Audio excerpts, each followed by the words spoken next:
اعوذ باللہ من الشیطان الرجیم بسم اللہ الرحمن الرحیم وبہ نستعین وہو خیر ناصر و معین۔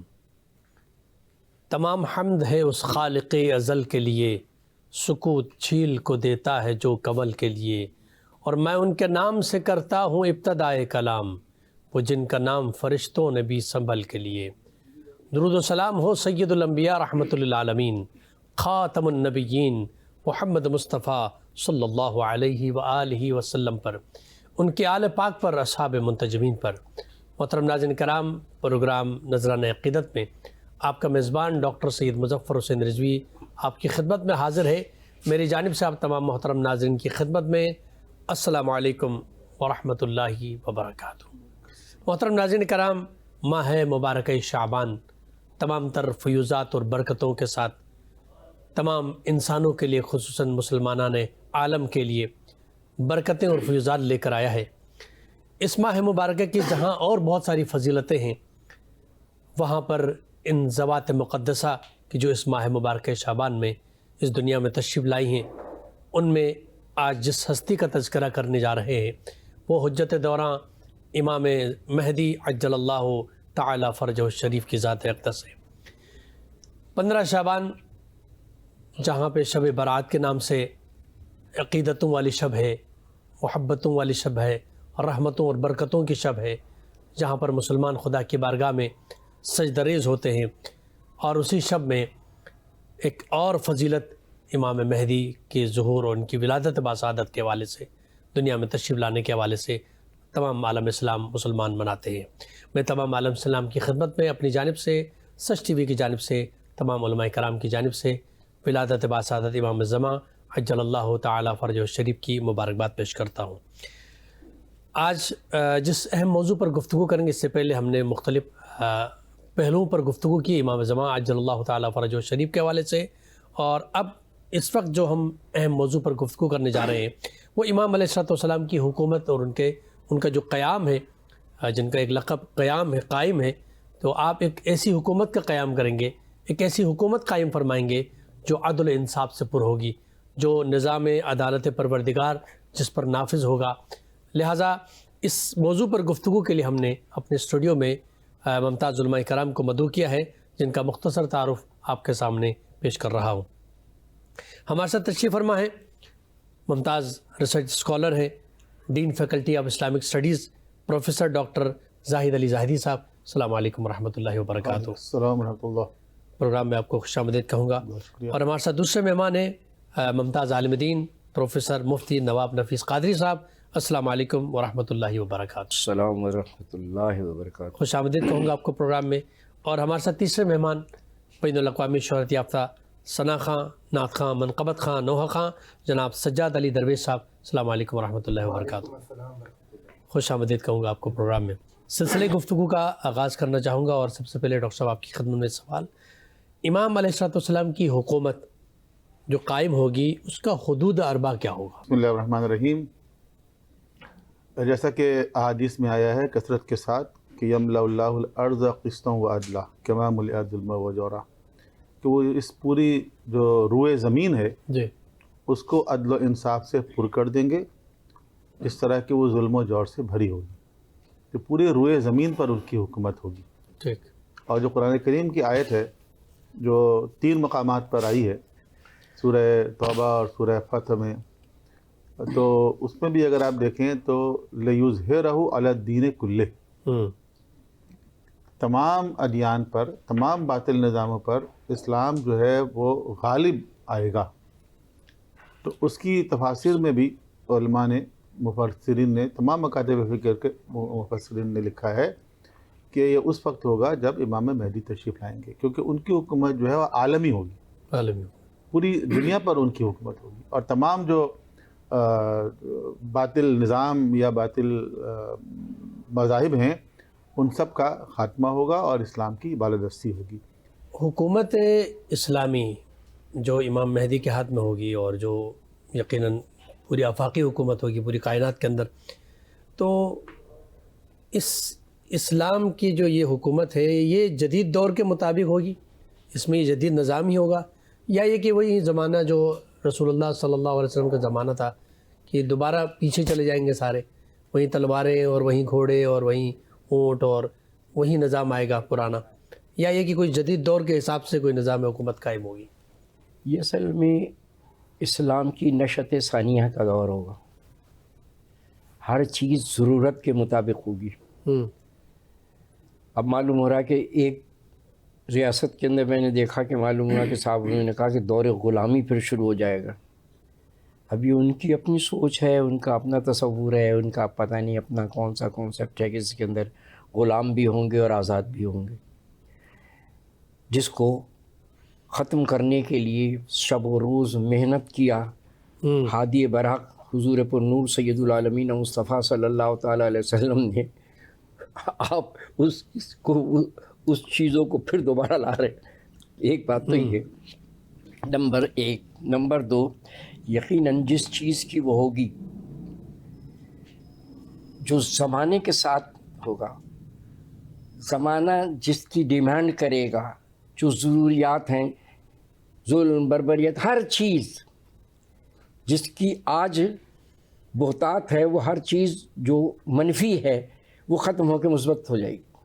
ٹھیک، تو وہاں چونکہ عدل ہوگا، اگر کوئی سزا بھی مل رہی ہوگی اس کو، تو پھر وہی ہوگا کہ ان النفس بالنفس والعین بالعین والانف بالانف والاذن بالاذن والسن بالسن والجروح قصاص، ہر چیز ہوگی۔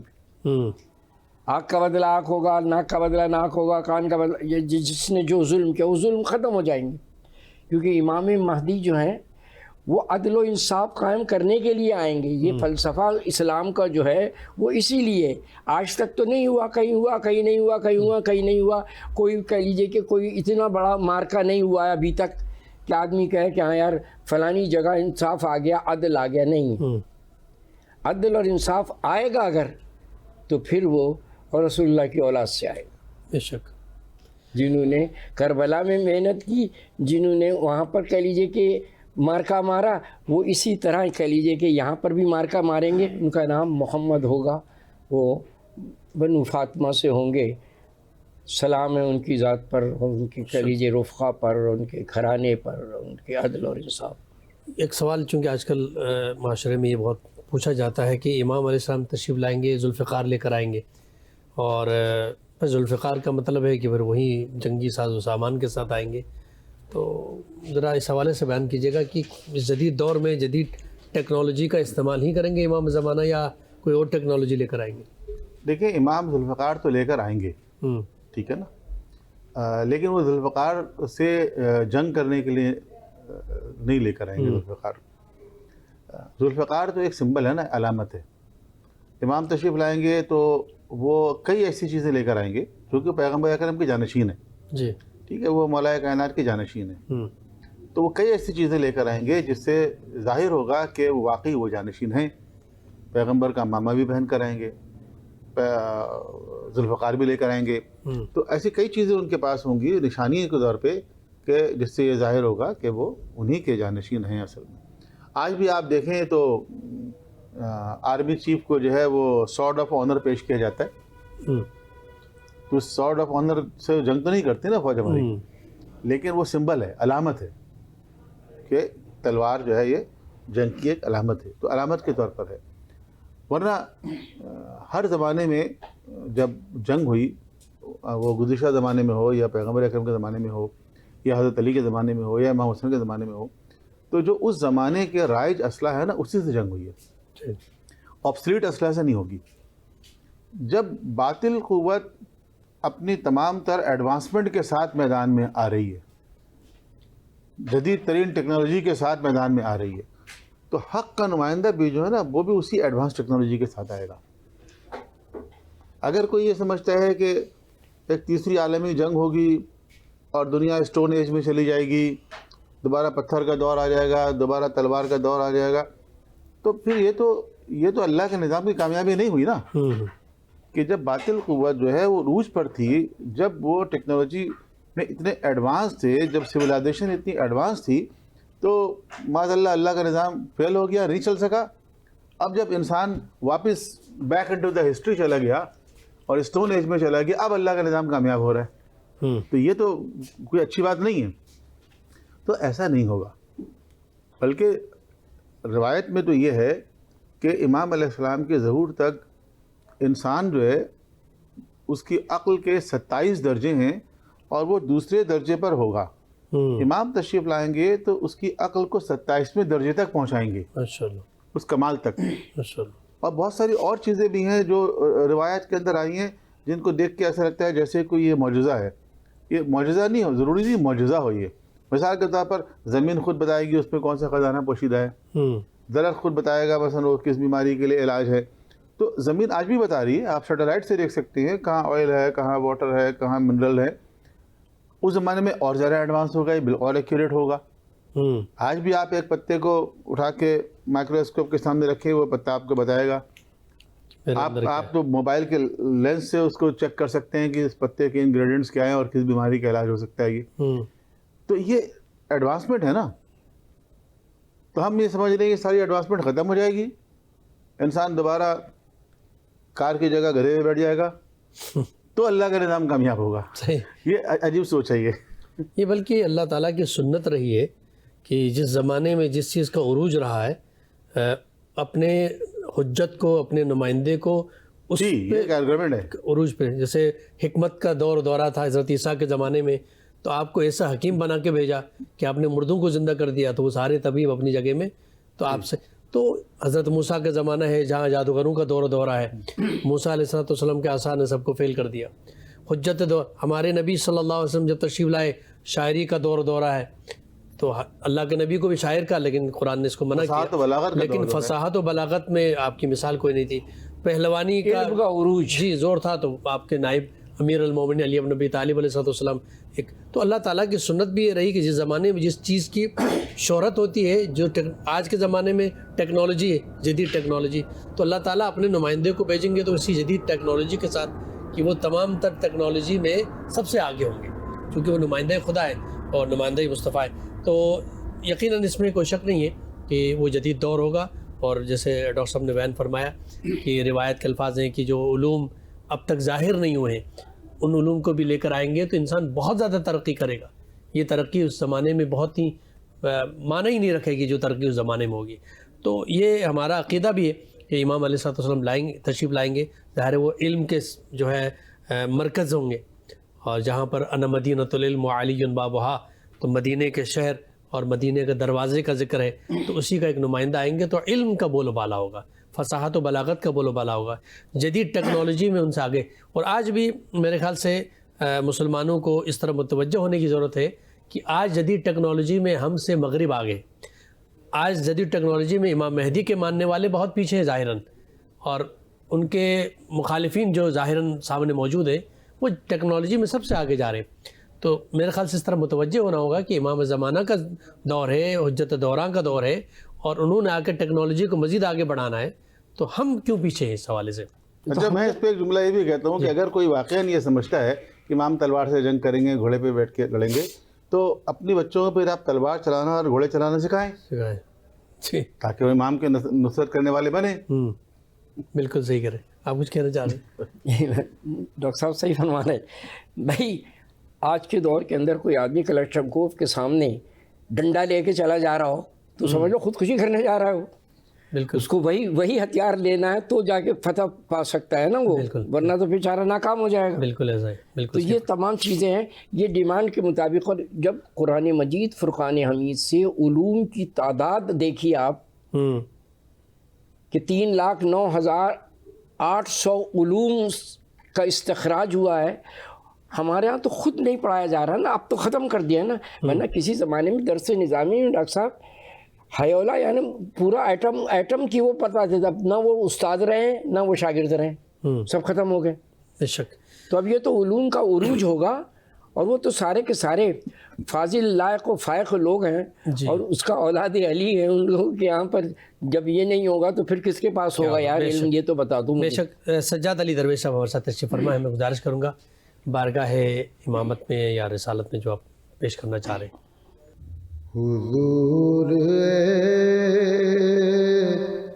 سا کوئی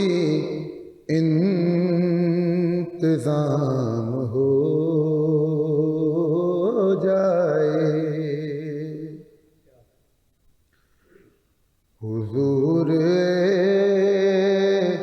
سا کوئی انتظام ہو جائے.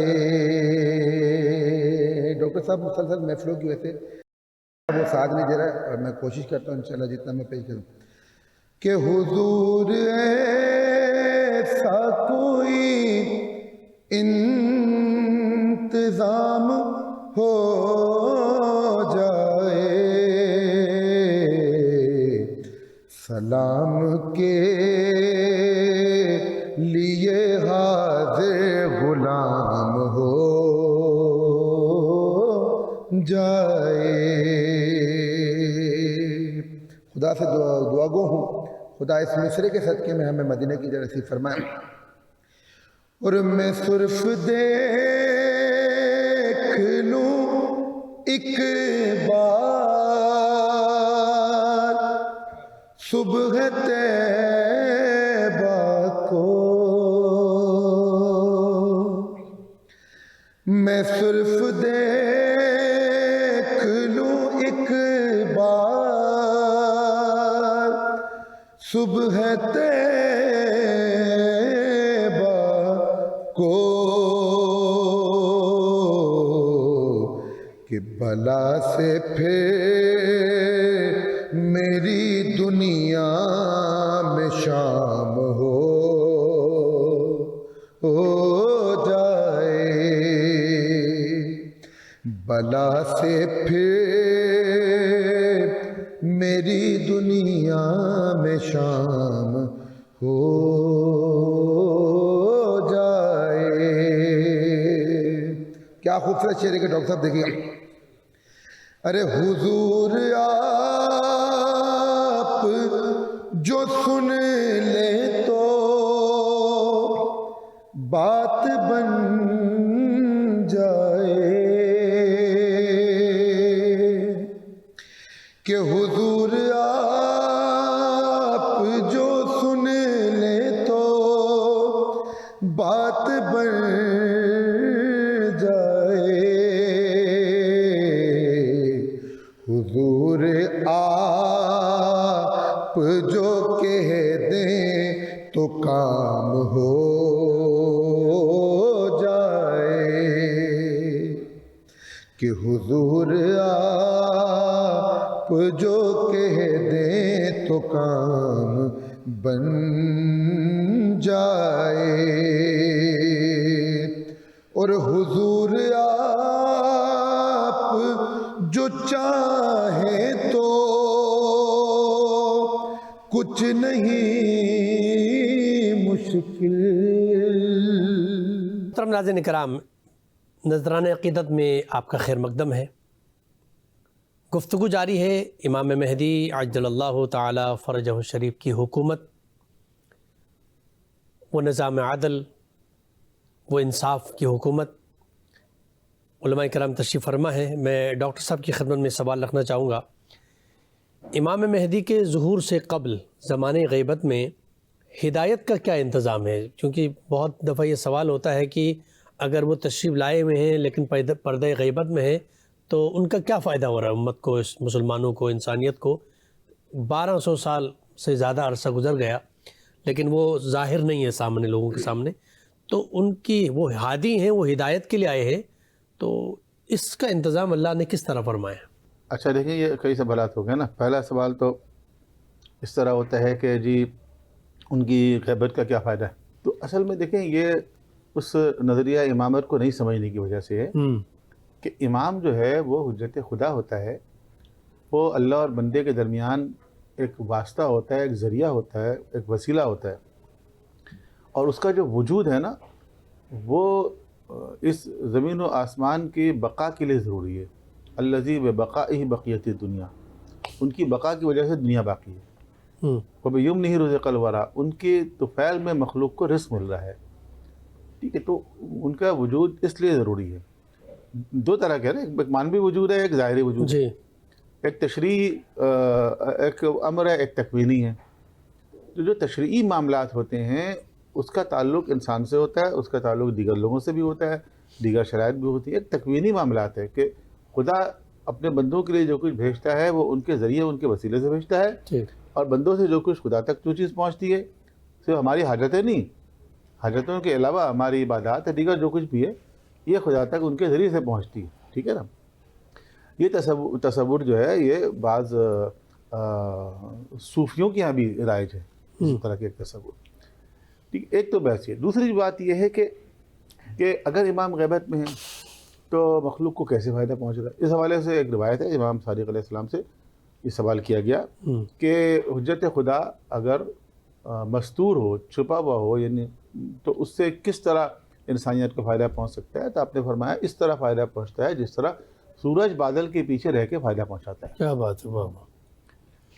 یعنی اگر سورج بادل کے پیچھے ہے تو آپ کو پتہ چلتا ہے کہ اس وقت صبح ہے، شام ہے، دن ہے، رات ہے. ایسا تو نہیں ہے کہ سورج بادل کے پیچھے ہو تو گھوپ اندھیرا ہو جاتا ہے. اس کی روشنی پہنچ رہی ہوتی اس کی روشنی پہنچ رہی ہوتی ہے. اب وہ روشنی آف کورس اتنی نہیں پہنچتی جتنا کہ بغیر بادل کے پہنچتی ہے. یعنی بھرپور فائدہ نہیں پہنچ رہا ہے انسانیت کو، لیکن پہنچ رہا ہے. اب سورج کا فائدہ کیا ہے؟ ایک جاہل آدمی سمجھتا ہے کہ سورج کا فائدہ یہ ہے کہ شاید کپڑے سوکھ جاتے ہیں. نہیں، آپ سائنس کے طالب علم سے پوچھیں تو وہ بتائے گا کہ اس روئے زمین پر جو حیات ہے نا، لائف، یہ سورج کی وجہ سے ہے. جی. یہ جو کلر آپ کو نظر آ رہا ہے یہ سورج کی وجہ سے نظر آ رہا ہے رنگین. تو سورج ہماری زندگی کا بہت اہم حصہ ہے. تو اس لیے امام کا جو وجود ہے نا وہ اس کائنات کے وجود کا سبب ہے. ٹھیک ہے. تو یہ اس کا. اب دوسری طرف جو تشریعی امور ہیں، تو تشریعی امور تو شروع ہی سے زمانہ حضور امام میں بھی، بلکہ زمانہ اہل رسالت میں بھی بہت سے ایسے مقامات ہیں جہاں اللہ کے رسول نہیں گئے. مثلا حضور مکے میں تھے اور مدینے میں لوگ مسلمان ہو گئے تھے، تو آپ نے مصعب بن عمیر کو بھیجا کہ جا کے مدینے میں تبلیغ کرے. حضور تو نہیں گئے، حضور تو بعد میں گئے. حضور کا استقبال ہوا جب آپ ہجرت کر کے وہاں تشریف لے کر گئے. استقبال کن لوگوں نے کیا؟ کفار مشرکین نے نہیں کیا، مسلمانوں نے کیا نا. یہ کون مسلمان تھے؟ یہ وہ تھے جو بیعت عقبہ اولیٰ اور بیعت عقبہ ثانیہ میں مسلمان ہوئے، یا مصعب بن عمیر کے ہاتھ میں مسلمان ہوئے. ٹھیک ہے. یا بعض روایت کے اندر ہے کہ معاذ بن جبل کو یمن کی طرف بھیجا، حضرت علی علیہ السلام کو یمن کی طرف بھیجا. ٹھیک ہے. تو اور پھر بعد میں ائمہ طاہرین کے زمانے میں بھی ایسے ہی تھا، دور دراز کے علاقوں میں کہ جہاں وہ نہیں جاتے تھے یا وہ قید و غبر میں رہتے تھے بعض اوقات، تو لوگوں سے رابطہ کس طرح ہوتا تھا؟ ان کے وکلاء کے ذریعے ہوتا تھا. اور حضور کا ارشاد بھی ہے العلماء ورثۃ الانبیاء، علماء انبیاء کے وارث ہیں. جی. علماء امتی کا انبیاء بنی اسرائیل، میری امت کے علماء بنی اسرائیل کے انبیاء کی طرح ہیں. تو یہ جو ہدایت کا سلسلہ ہے تشریعی امور میں، یہ علماء کے ذریعے اس زمانے میں بھی ہوتا تھا، زمانہ غیبت میں بھی یہی سلسلہ ہے، اسی کے ذریعے سے ہوگا. ہاں، جب غیبت کبریٰ شروع ہو گئی تو اس وقت جب رابطہ بالکل منقطع ہو گیا تو اس وقت امت کی لیڈرشپ کا مسئلہ سامنے آیا. تو لیڈرشپ کے لیے بھی اسلام پہلے ہی بہت ساری ہدایت دے چکا ہے کہ ایکچولی اسلام میں لیڈرشپ کی کوالٹیز کیا ہونی چاہیے، کس کو حق ہے کہ وہ امت کی کو لیڈ کر سکے. تو وہ شرائط جن کے اندر موجود ہوگا وہ اس امت کی لیڈرشپ کر سکیں گے. وہ شرائط پوری کرنے والے سب سے زیادہ جو ہے وہ فقہا ہیں. جی. الفقہاء امناء الرسل، حضور کا ارشاد ہے کہ فقہا جو ہے رسولوں کے امین ہیں، امانت دار ہیں. تو اس طرح ایک نظام ہے جو زمانہ غیبت کے لیے بھی ہے. ایسا نہیں ہوتا کہ لاوارث چھوڑ کے چلے گئے امام غیبت میں. یہ تو ہدایت فراہم کرنا خدا کی ذمہ داری ہے نا. اِنَّا عَلَيْنَا لَلْهُدَىٰ، خدا نے کہا ہدایت میرے ذمہ ہے. جی. تو ایسا تو نہیں ہو سکتا کہ 1000 سال تک 1500 سال تک خدا بند عالم انسانیت کو بغیر ہدایت کے چھوڑ دے. جی. تو وہ نظام زمانہ غیبت میں بھی ہے. ہاں، امام تشریف لائیں گے تو وہ ایک آئیڈیل صورتحال ہوگی اور ہدایت کا بھرپور اہتمام ہوگا. مفتی صاحب آپ کی خدمت میں سوال رکھنا چاہوں گا، یہ جو آخری معرکہ ہے، جو آخری جنگ ہوگی، وہ کن کے خلاف ہوگی؟ جہاں تک تعلق آپ نے فرمایا، وہاں پر کوئی کسی قسم کی مذہبی تعصب تو ہوگا نہیں. بس یہ فرقے نہیں ہوں گے. بالکل ایسا نہیں ہوگا. ظالم باطل قوتوں سے ہوگی نا. امام باطل کو یہ نہیں کہ معلوم کسی فرقے کی سے ہو رہی ہے، یا کسی جس طرح آج جو طوفان بدتمیزی پھیلا ہوا ہے، یہ تو نہیں ہوگا. جہاں تک امام کا تعلق ہے، اس امام کی اور امام کے جتنے بھی ساتھی ہوں گے وہ صرف اور صرف باطل قوتوں سے لڑیں گے نا. اب اس کے بعد پھر ان کو فتح ہو، باطل تو ختم ہو جائے گا، باطل تو مٹ جائے گا. لیکن وہ کرنے والے جو ہوں گے وہ باطل قوتوں کے خلاف ہوں گے. ان سے ہوگی اس میں اسلام کی نشت ثانیہ تو یہی ہے، نئے سرے سے اسلام زندہ ہوگا، ہر جگہ سے زندہ ہے وہ اسلام زندہ ہوگا، کربلا کے بعد بھی اسلام زندہ ہوا، ایسا تو نہیں ہے نا مسئلہ۔ لہٰذا یہ قوتوں کا تعلق جو ہے یہاں پر تعلق ہوگا جس کا امام کا اور امام کے کلیجے کے لوگوں کا، وہ صرف اور صرف اس میں ہوگا کہ جہاں باطل ہوگا، باطل ہمیشہ حق باطل سے ہی ٹکراتا ہے نا، حق والوں سے تو نہیں ٹکراتا ہے، مومن مومن سے تو نہیں لڑے گا۔ ابھی تو باطل کئی شکلوں میں ہے نا، اس وقت جو باطل ہے وہ مختلف شکلوں میں مختلف ناموں کے ساتھ ہے۔ ہاں تو اس کا دیکھیے نا، مختلف ناموں کے ساتھ ہے، لیکن اس وقت تو سب سامنے آ جائے گا نا۔ وہ کتنے بھی نام، کتنے بھی پردے ڈالیں، کتنے بھی چھپ جائیں، کتنے بھی چلمن کے پیچھے چلے جائیں، وہ سب ہو جائیں گے، سامنے آ جائیں گے کہ کون کتنا بڑا مومن ہے اور کون کتنا بڑا منافق ہے، یہ سارے آ جائیں گے۔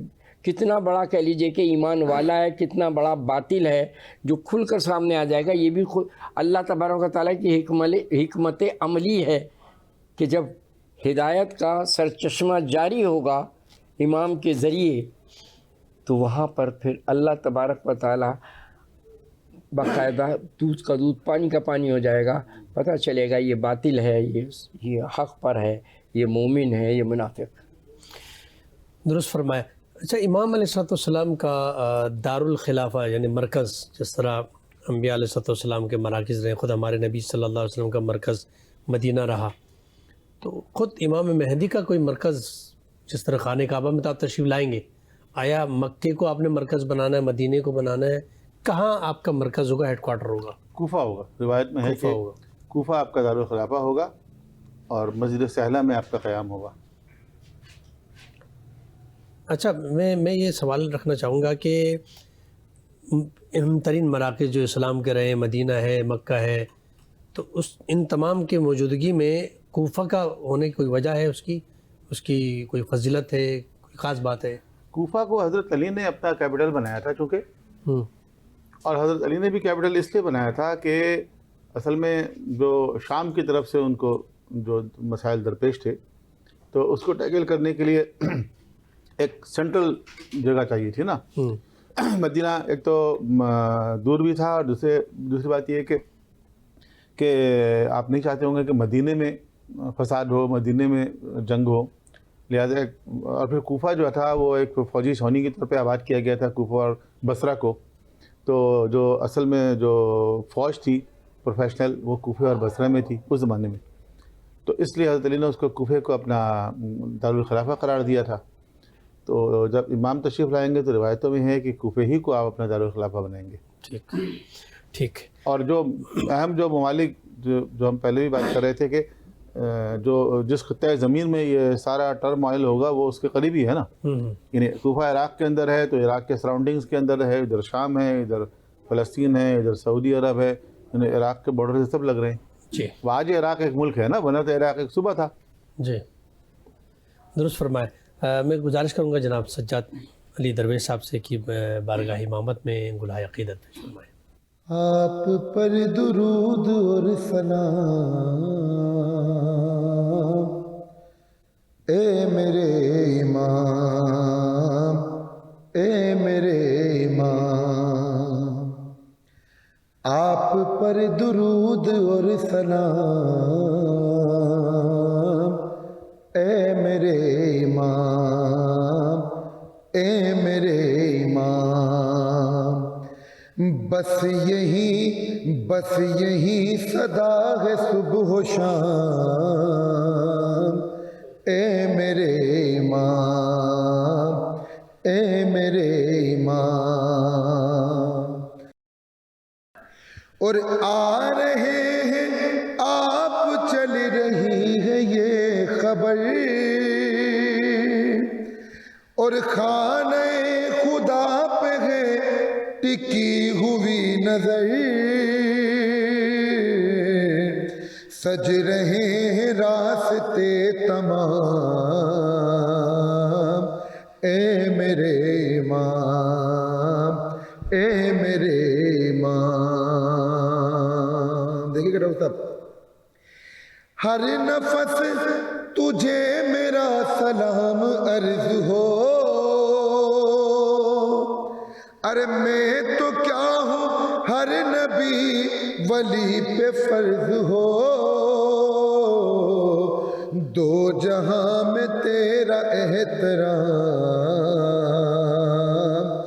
اے میرے امام، اے میرے امام۔ اور ذکر خیر آپ کا وظیفہ ہے میرا، ارے منقبت نہیں ہے یہ عریضہ ہے میرا، پڑھ رہا ہوں روز صبح و شام، اے میرے امام، اے میرے امام۔ ناظرین کرام، یہاں پر مختصر سا بریک لیتے ہیں، بریک کے بعد آپ کی خدمت میں حاضر ہوتے ہیں، ہمارے ساتھ رہیں۔ ناظرین کرام، ایک بار پھر پروگرام نذرانہ عقیدت میں آپ کا خیر مقدم ہے اور گفتگو جاری ہے۔ امام مہدی عجل اللہ تعالیٰ فرجہ الشریف کی حکومت کا قیام ہوگا تو وہ حکومت کیسی ہوگی، اس حوالے سے گفتگو جاری ہے، اور میں ڈاکٹر صاحب کی خدمت میں یہ سوال رکھنا چاہوں گا، امام کی حکومت کیسی ہوگی، اور خاص کر امام کی جب حکومت قائم ہوگی تو کیا پوری دنیا کے سارے انسان سدھر جائیں گے، سب اچھے ہو جائیں گے، اور کوئی خرابی، کوئی گناہگار، کوئی ظالم باقی نہیں رہے گا، سب درست ہو جائے گا سارا کام؟ دیکھیں، امام کی حکومت جو ہے وہ ایک عادلانہ حکومت ہوگی، یہ بات تو اسٹیبلشڈ ہے، ظاہر ہے۔ ایک عادلانہ حکومت یا ایک آئیڈیل حکومت جو ہوتی ہے، اس میں ایسا نہیں ہوتا کہ 100% لوگ جو ہیں وہ اچھے ہوں۔ ایسا تو کسی زمانے میں نہیں ہوا۔ حضور نے مدینہ میں ایک حکومت قائم کی، ریاست مدینہ، تو کیا سب لوگ نیک تھے اس میں؟ اگر سب لوگ نیک تھے تو حضور نے ہاتھ کس کے کاٹے، کوڑے کس کو لگائے، سنسار کس کو کیا، قصاص کس سے لیا؟ شریف آدمی سے نہیں لیا ہوگا نا۔ کیا بات ہے۔ تو ایسے ہی ان کے امام کی حکومت میں ہوگا۔ تو آئیڈیل سوسائٹی ایسی نہیں ہوتی، یہ پاسبل نہیں ہے کہ 100% لوگ اچھے ہوں۔ آئیڈیل سوسائٹی وہ ہوتی ہے جس میں میجورٹی اچھی ہو، اور انسانوں کے لیے ایک اچھا انسان بن کے، ایک نیک انسان بن کے، ایک لا ابائڈنگ سٹیزن بن کے رہنا ممکن ہو۔ ٹھیک۔ آج تو اگر آپ عہد کر لیں کہ بھئی آج میں کوئی غلط کام نہیں کروں گا دن بھر، تو وہ دن آپ کے لیے سخت ترین دن ہو جائے گا۔ ٹھیک ہے۔ تو ایک آئیڈیل سسٹم وہ ہے کہ جس کے اندر آپ ایک اچھے انسان بن کر رہ سکتے ہیں، اور جو انوائرمنٹ ہے، جو قوانین ہیں، وہ سارے عادلانہ قوانین ہیں۔ اب اس کے اندر بھی اگر کوئی شخص کرپشن پھیلائے کیونکہ اس کی کسی وجہ سے تربیت نہیں ہو سکی، یا اندر ایک خبث سے باطنی جس کو کہتے ہیں، اندر سے بعض لوگ خبیث ہوتے ہیں کہ ان کو عدل و انصاف کا نظام اچھا نہیں لگتا، تو وہ اس سوسائٹی کے اندر جس کو تمام عادلانہ قوانین کے اوپر استوار کیا گیا، اس کے اندر کوئی کرپشن پھیلانے کی کوشش کرے تو وہ قانون کی گرفت میں آ جائے۔ ٹھیک۔ آج تو لوگ جرم کر رہے ہیں، قانون کی گرفت میں آ نہیں رہے۔ تو آئیڈیل سوسائٹی وہ ہوتی ہے جس کے اندر اگر کوئی کرپشن کرے تو وہ قانون کی گرفت میں آ جائے، وہ آ جائے گا، اور پھر اس کو سزا ملے گی، جس طرح کے الہی قوانین میں سزائیں ملتی ہیں۔ یہی وجہ ہے کہ امام کے صفات میں سے ایک یہ بیان کیا گیا ہے کہ حدود اللہ کا نفاذ کریں گے، حدود الہی کا، قوانین کا، قصاص، دیات، حدود، تعزیرات، ان کا عملی نفاذ جو ہے امام علیہ السلام کریں گے۔ تو اس طرح کا ایک معاشرہ ہوگا جو امام علیہ السلام کے دور میں قائم ہوگا۔ اچھا، یہ حکومت کا جو ٹائم پیریڈ ہے کتنا ہوگا، یہ کتنے عرصے تک یہ ہاں، یہ البتہ ہے۔ دیکھیں، اب جو بعض روایت کے الفاظ ہیں 40 سال 70 سال، تو یہ بھی ایک طویل مدت کے لیے ظاہر کیا گیا ہے کہ 40 سال ایک طویل مدت ہے، 70 سال ایک طویل مدت ہے، لیکن اگر ہم 1200 سال سے 40 سال کا انتظار کر رہے ہیں تو یہ تو کوئی ریشو نہیں بن رہا۔ تو حقیقت یہ ہے کہ امام کی حکومت کتنی ہوگی یہ ہمیں نہیں پتا۔ وَتُمَتِّعُوا فِيهَا طَوِيلًا، ایک طویل عرصے تک انسانیت اس سے فائدہ اٹھائے گی۔ ٹھیک ہے، اس میں اگر آپ وہ رجعت کے تصور کو بھی شامل کر لیں تو اس کے بعد پھر ایک سلسلہ رہے گا عادلانہ نظام کا، اور وہ کب تک قائم رہے گا؟ تا قیامت قائم رہے گا۔ چاہوں گا کہ رجعت کے اوپر بھی اگر 2 جملے بیان ہو تاکہ پتہ چلے کہ رجعت بھی ایک کانسیپٹ ہے۔ رجعت پر 2 جملے تو نہیں ہو سکتے، پورا کانسیپٹ ہے یہ۔ رجعت بات آ گئی تو ہاں، رجعت کا دیکھیں، رجعت کا مطلب ہے واپسی۔ جی جب امام علیہ السلام کی حکومت آئے گی تو اس میں کچھ لوگ جو ہے وہ دوبارہ زندہ ہوں گے. ٹھیک ہے. ٹھیک ہے. یہ تصور بعض لوگوں کے لیے بہت عجیب لگتا ہے کہ بھئی انسان کے دوبارہ زندہ ہو سکتے ہیں. یعنی عام طور پر تصور یہ ہے کہ انسان مر گیا تو اب قیامت کے دن ہی اٹھایا جائے گا.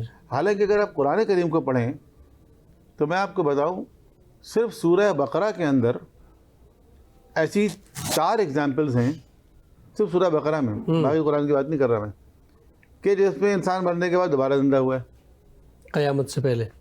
بس سورہ بقرہ کا نام سورہ بقرہ کیوں ہے؟ کیوں رکھا ہے؟ بالکل.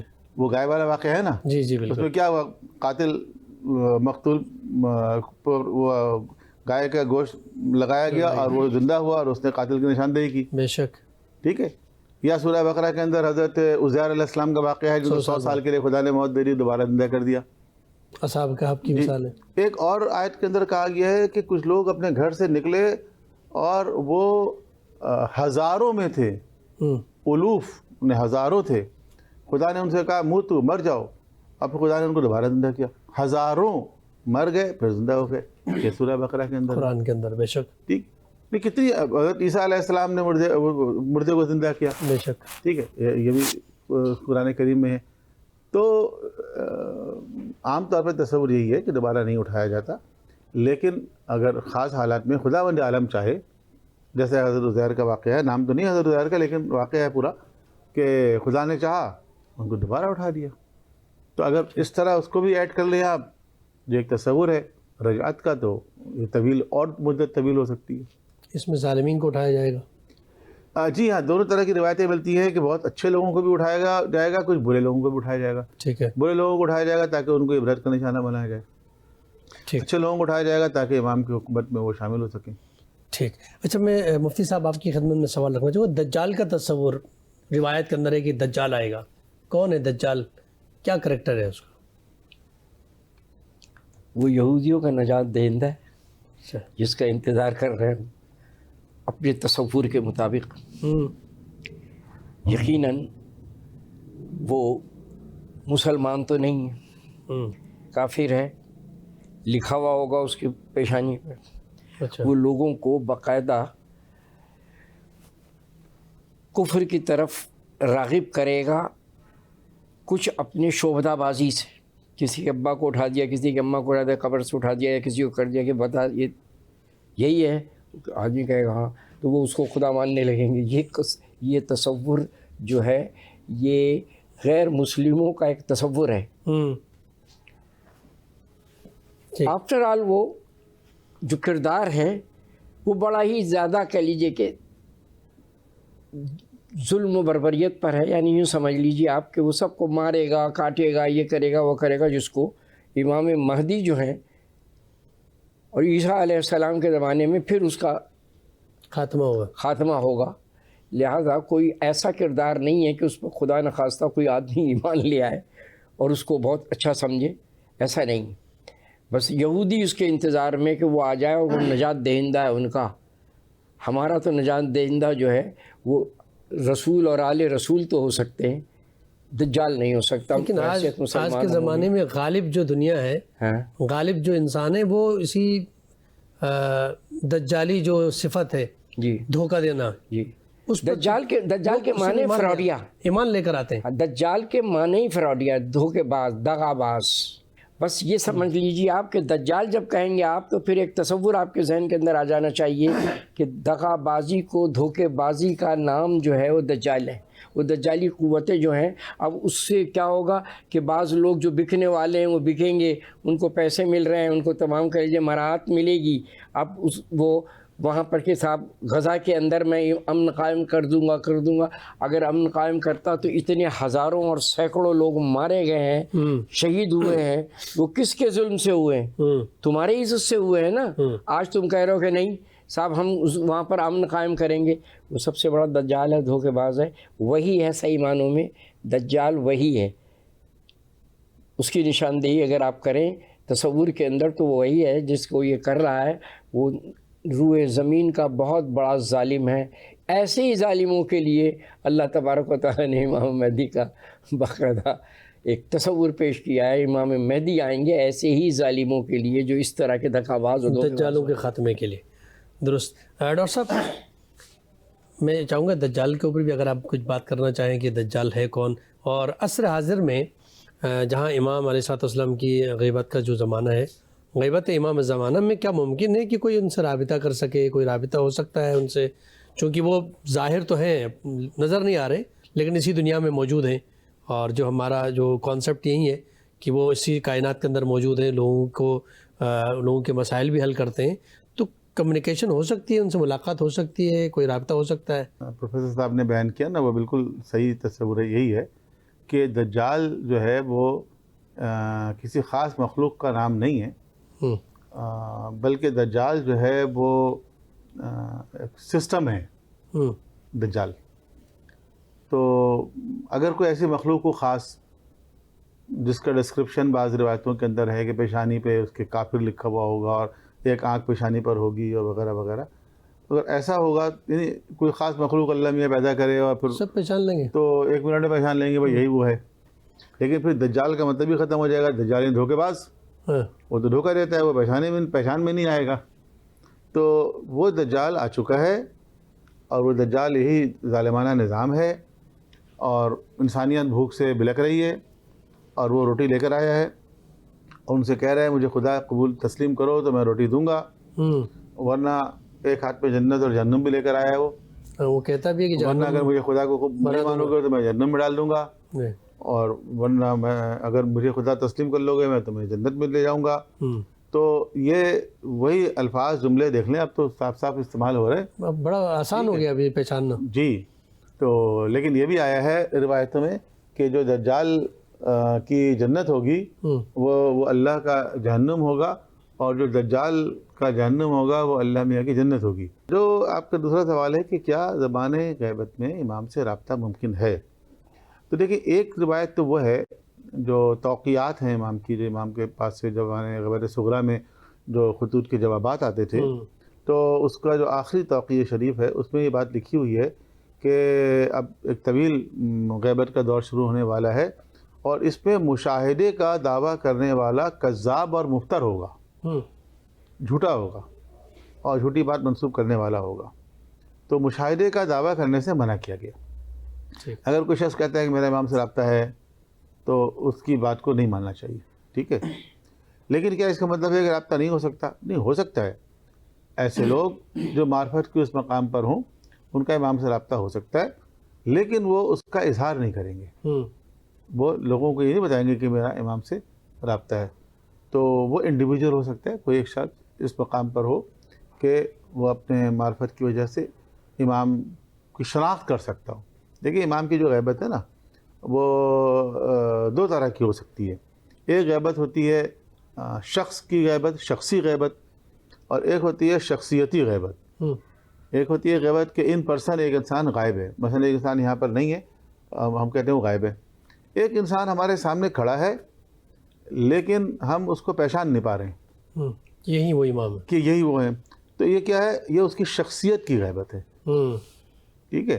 تو امام کی غیبت جو ہے وہ شخصی بھی ہو سکتی ہے، کہ ایسا ہو سکتا ہے کہ امام سامنے کھڑے ہوئے نظر نہ آئیں، انویزیبل ہوں، کچھ ایسی روایتیں بعض دیگر ائمہ کے لیے بھی ہیں۔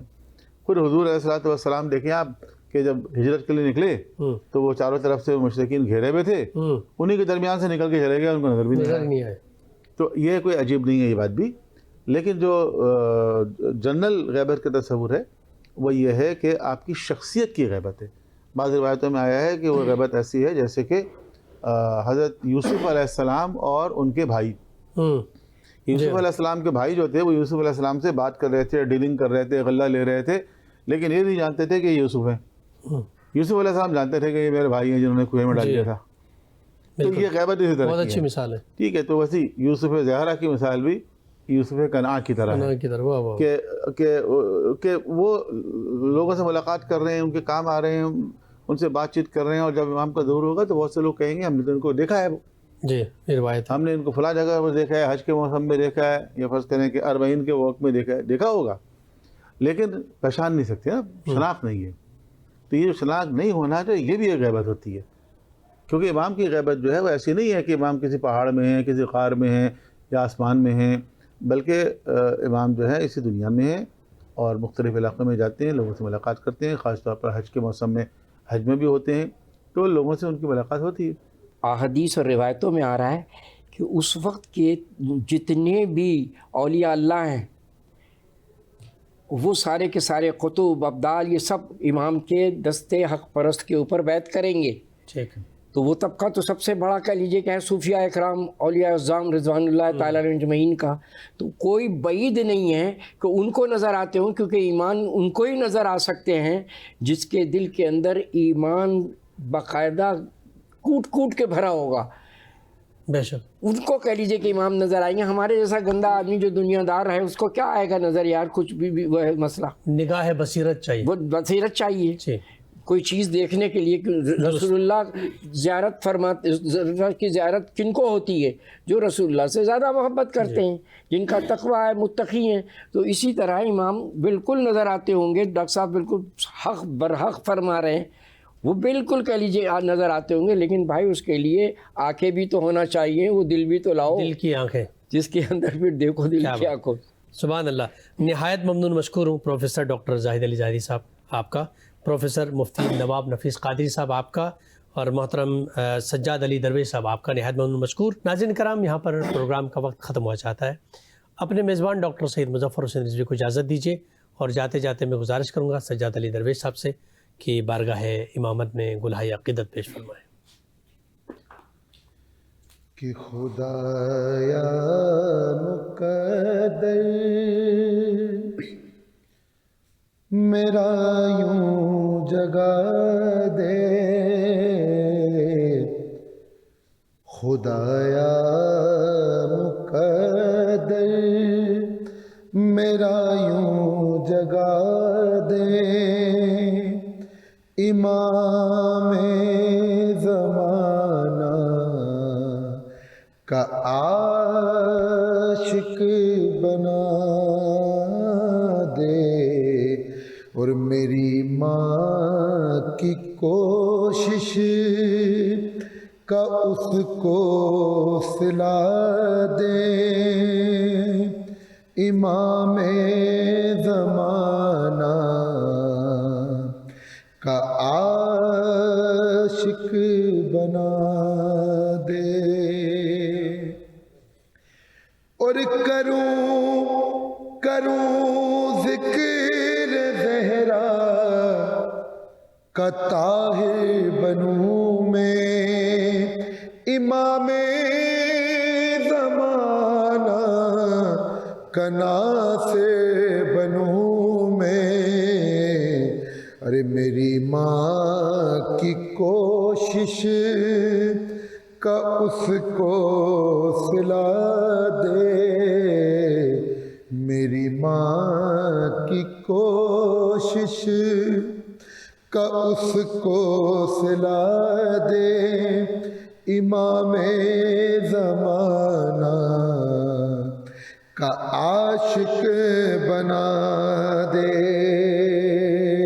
ڈاکٹر صاحب میری پسند کا شعر دیکھیے گا. اور ہر ایک دل کو عزم حسینی عطا ہو،